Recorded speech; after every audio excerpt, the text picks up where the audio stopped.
Hey guys, SarahleeCrochet&Fabric here, and I am going to be doing a little crochet along with me if you'd like, or you can watch me crochet. I'm going to include the tutorial that I was inspired by to make the headband I'll be making. I'll also be using some yarn I purchased at my local Hobby Lobby clearance warehouse, which is the only one in the US that I know of, and they just pretty much sell all Hobby Lobby clearance items.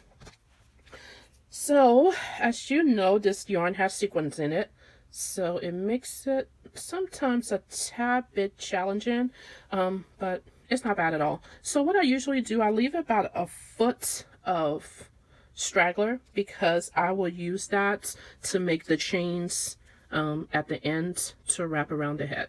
So that's how I do it. Leave about a foot. I know I could attach a new yarn later and just do it that way, but I just like to keep it all the same if I can. So what I do with starting this, and you have to be a little bit careful with this, doing a slip knot with this, because sometimes these get stuck and you cannot pull the yarn all the way through, you know, to make it, to close up the hole, so to speak. Okay, so slip knot, chain 3. Okay, and let me just make sure it'll even close up. Yeah, that's the only thing, because a normal yarn would just go through. With these, it's a little weird. Okay, so let me start with it being a little small. Okay, so after you do the chain 3, you do 8 double crochet in the hole. So yeah, I made one of these yesterday, and I went ahead and sent it to the Wings organization, that Rose Likes Crochet channel. If you haven't heard of her, I'm pretty sure you have, but she has a wonderful channel. And then she also does videos when people send in items for the Wings organization. She displayed the items, show what they sent, and oh my gosh, you get such great ideas, and you really see like all these talented people that makes these beautiful things for donation. And every time I watch it, because I watch all the videos, every time I watch it, it's like I add 2 or 3 more projects to stuff I haven't completed yet. Well, let me make sure I count this. So it should be after the first chain 3, then 8 double crochet. So 1, 2, 4, 5, 6, 7, 8. Okay, so let me go ahead and close that up for the most part. And then after you do the 8, you chain 3, and then you do a slip stitch in the hole. Okay, all right. So after you do that, you go ahead and chain 3, and you turn your work around. And then in that chain 3 that you did on the last little part right here, after you do a chain 3, you'll go ahead and do 8 double crochets into that. Oh, I hope I won't have issues pulling that yarn. 1, 2, 3, 4, 5, 6, 7, and 8 double crochet. And then you go ahead and do a chain 3, and then in that space right there, if you can see, you do a slip stitch. Okay, that's why I'm going to include the video, because this yarn may not be the best yarn for any kind of tutorial, for me anyway. So then after you slip stitch, you instantly do a chain 3, and then you turn your work around. And then right here, last chain 3 from that last area in there, you will go ahead and do 8 double crochets. And that is pretty much the pattern. It works up really, really fast. 5, 6, 7, and 8. And after you do that 8, you do a chain 3, and you slip stitch right in the same place you did the 8 double crochets. Then after you do that, you do chain 3, and after that it's time to turn around.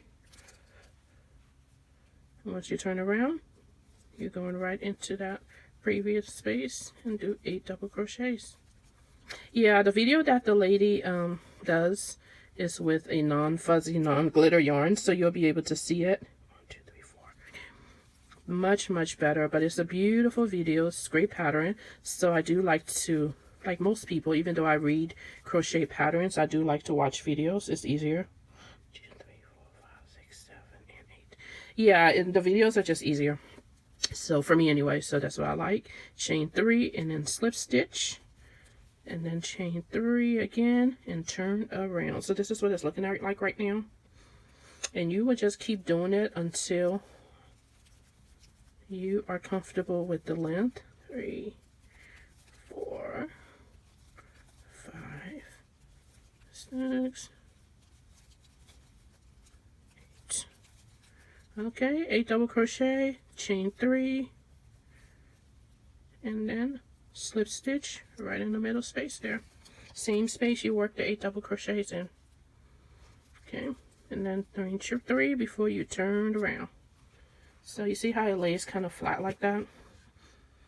So this will be the part that'll be on the front of the head, and then this part, this long straggler, I will use that to make about 25 chains to tie as the person wear it. So can you imagine how wonderful this will look like in the silver for like a wedding? I think it would be beautiful as a wedding headpiece, or just for pictures, you know.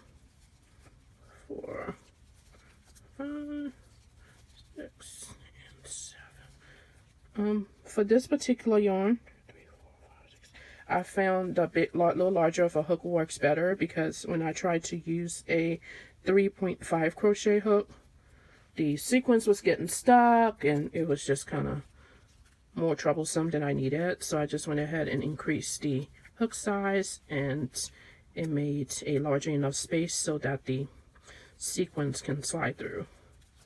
2, 3, 4, 5, 6, 7, and 8. And then chain 3. Slip stitch, chain 3, and turn around. All right, so I am going to continue working this. I usually do about 8, so this is 1, 2, I count the sides, so it's 1, 2, 3, 4. So I will do about 8 of them, and then I'll be back with you guys to show you what's next. Okay guys, so this is what we have so far. This works up so fast. So I'm at the end where I will do my chain 3 of this cluster and then do a slip stitch.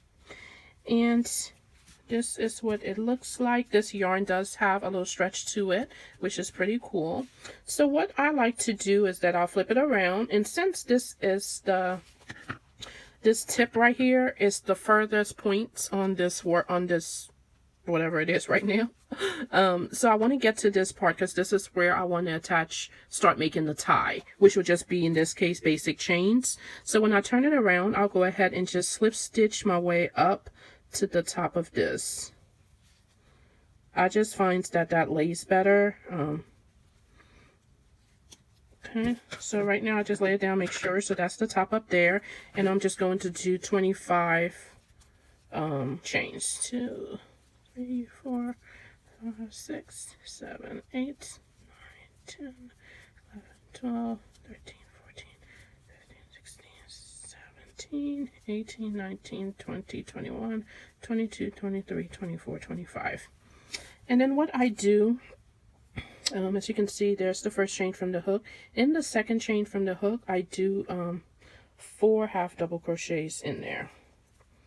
1, 2, 3, and 4. Okay, and after that, in the chain right after that, I do a slip stitch, and then I cut. And with sequins, you got to be a little bit extra careful pulling it through. That's why I used a larger crochet hook with this yarn. Okay. So what I'll do with this part, with the straggler, I'll just go ahead and tie it around. And I'm still missing my darning needle. But in the perfect world, you would just go ahead and let me grab. And I do snip the sequins off. If there should be 1 or 2. Just because it just does not work well with the darning needle. And I want to make sure I get that in there. So this darting needle eye is a little bit small, but thank goodness it works through this yarn. So I'm just going to pass that through a few times to secure it. And I just like the little ball look at the end. That's really... Get in there, okay. when I did this with just a regular full weight, it was so much easy, but you know, when you want something cute and sparkly, you got to pay the price. All right, so now on this end where I started off and I left all of this extra yarn. So what I do there, you see there's like a separation at this beginning. So I want to go ahead and kind of join them together because it'll fit the head better. So I just go ahead and put my darning needle in whatever area is lower here and then pull that yarn through and then make a chain, make one chain, and then I will go ahead and flip this over. And so since this is the furthest point, kind of like the other side, I want to go ahead and get to this area right here. So I just go ahead and slip stitch until I get to that. And like I said, that's why it's kind of, this is not a tutorial because I'm kind of winging it to make it look the way I want. And I will include the official tutorial that I was inspired by. So once I get there, I'm going to do the 25 chains.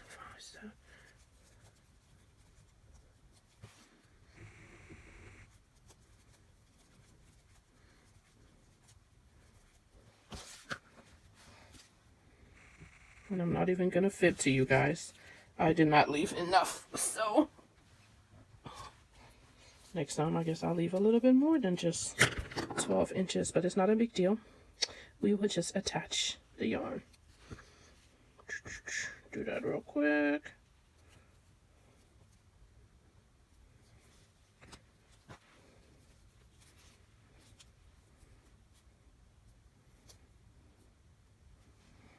And I'm going to cut some of the sequins off for the tying of the yarn. And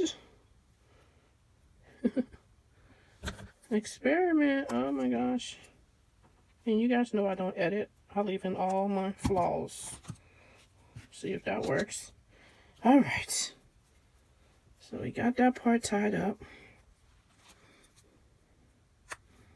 The beautiful sequins is definitely making things a little difficult. Okay, 1 2 3 4 5 6 7 8 9. Okay, so I have 9 chains and I need 25 10 11 12 13 14 15 16 17. That's the knot. 18 19 20 21 22 23 24 and 25. Okay, second stitch from the hook, do 4 half double crochets in the same chain. And then in the chain after that, you would go ahead and do a slip stitch. And make it pretty loose because you still have to pull this through. And I'm going to save myself the headache and cut the sequins off in order to pull that through.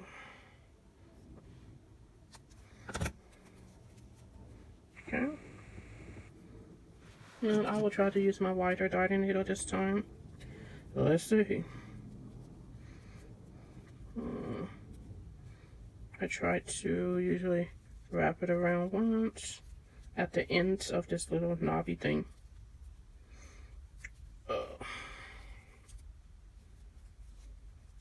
And then I just pass it through a couple times.